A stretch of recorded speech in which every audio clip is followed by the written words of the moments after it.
I'm Dave Seibert. Welcome to Spotlight, where we highlight leaders and executives in our industry. Hey, Eric, thanks for being here today. Yeah, thanks, Dave. Appreciate you having me. Absolutely. So let's talk about FMT Consultants, and maybe a good thing to start with is describe the business and what it does. Sure. So we've been around for 23 years here in Southern California. We're a Microsoft and NetSuite solution provider. We really go across the board for companies from what we would call emerging small business to the upper end of mid-market. So we work on solutions for ERP, CRM or Salesforce automation, Microsoft SharePoint, customization and Power BI, and then Office 365 and Azure. So the benefit of that to our customers is offering them one integrated solution, so we really understand where the boundaries are between what one system does best of breed and what it doesn't, and so we don't build everything on one platform when it really belongs in one integration solution set. So you used a lot of acronyms.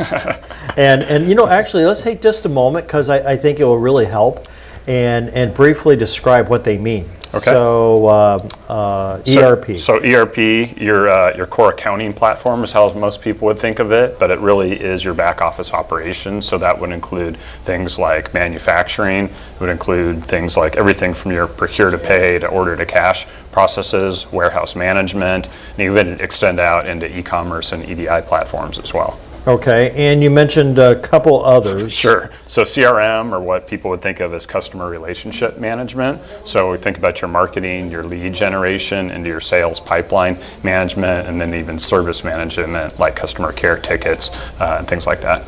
Okay. And I think if we squeeze in there, there's probably even one more, but let's talk. Everybody hears the term, Office 365. Yep. But when you say that, what does it really stand for? I mean, meaning what comes with that on a business solution side? Sure, there's a variety of, you almost need a doctorate in licensing to work through it because there's so many different plans. What most people really think of it is online email, right, or cloud-based email. But really with the packages from Microsoft, it also can include your Office suite licensing, so your Excel, PowerPoint, Word, even Visio and Project and things like that. But then it extends beyond that to SharePoint online. Also, you can have a calling plan for a cloud PBX for your phone system. So there's really a variety of plans on the Office 365 platform, and then it's tied into the Dynamics 365 platform for cloud financials, cloud customer relationship management as well. That makes sense. And let's go back to ERP, because that's probably a key one. Mm-hmm. So what's a sample of a business that can take advantage of ERP? Okay. Well, almost any business really needs an accounting system, right? And so most businesses that are smaller in nature, they start with QuickBooks and they grow to maybe 3, 4, 5 million. They may have an inventory system like Fishbowl or something like that they need as well if they're managing inventory. They may have a low-cost CRM solution, but none of them are integrated, none of them talk together. They don't have really robust solutions in there, so they're still doing things manually. And it starts to rattle and wobble as they grow the business. So really when it gets past that, they really need to look to the next level of ERP solution basically that really can integrate a lot of those functions together. So it can manage their supply chain, they can do demand forecasting, better inventory control, maybe barcoding, things like that. So that leads itself to a really good question. When you're talking to a business owner, what question might you ask them that would be a litmus test that says, I'm ready for this? Well, I think it's just what challenges are you having today, right? It's what problems are you trying to solve? And ones particularly in the manufacturing and distribution space, a lot of them are around demand planning, being able to look back on their sales and really forecast ahead and order inventory parts, et cetera, to build to what's coming from a demand point of view. There's a huge amount of waste in inventory in the warehouse and managing inventory turnover as well. And really across the board, a lot of our customers are just having problems with analytics, and they want to be able to slice and dice by product, by territory, by you name it basically, to be able to get analytics and reporting out to make better decisions. That makes sense. Now, is there a typical size business that your services match up to? Is it a size-wise, or how do you decide where a good fit is for you and a client? Yeah, for us, I would say the lower end is what we would call emerging small business, and that could be On the lower end, probably $5 million in revenue as a general rule. It depends how fast they're growing, and ones that are growing fast tend to want to invest a little bit more in scalability and where they're going to be.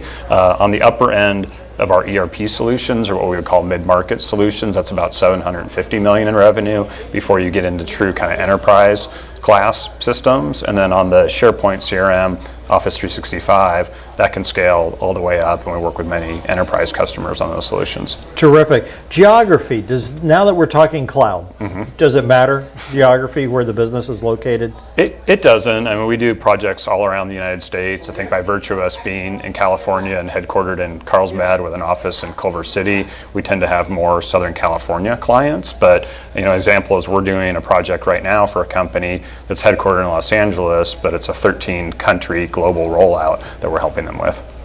Nice. And lastly, let me ask, when most companies implement software solutions like this, are they normally implementing one solution, or it normally takes a couple solutions that go together that make a solution happen? Yeah, great question. Most of the package systems out there really are designed around 80 or 90% fit, right? And so they're going to fit a lot of the core requirements, but the great thing about both Microsoft and NetSuite platforms is there's a huge, what we call ISV, or independent software vendor community, that gets that last 10%. So maybe you need something to print labels, basically, right? Maybe you need something to integrate between two solutions already. There's a lot of things that are out there that are pre-developed that people don't need to pay to build from scratch or customize anymore.